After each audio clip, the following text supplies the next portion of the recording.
जी माशाल्लाह जी। Local feed जो है वो तरक्की वंडा की माशाल्लाह दिन ब दिन इम्प्रूव हो रही है। लोकल फीड के हवाले से फार्मर जो हैं वो बड़े मुतमिन हैं और डायरेक्ट फैक्ट्री से आके माशाल्लाह परचेजिंग करते हैं और डेली बेसिस पे तरक्की वंडा लोकल सेल में मज़ीद इजाफे के लिए कोशिश जारी है। मुकामी इलाकों के जो ज़िम्मेदार हैं उनको इसकी अवेयरनेस दी जा रही है और डे बाय डे तरक्की वंडा लोकल सतह पे भी अपनी भरपूर पजीराई को बढ़ा रहा है माशाल्लाह। आप भी तरक्की वंडा इस्तेमाल कराएं।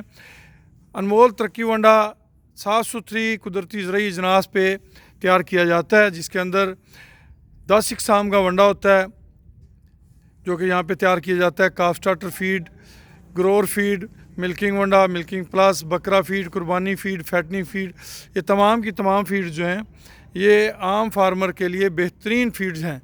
तो आप भी अपने जानवरों को तरक्की वंडा इस्तेमाल कराने के लिए नंबर नोट कर लें 0335 86 72 720। खुश रहें, आबाद रहें जी।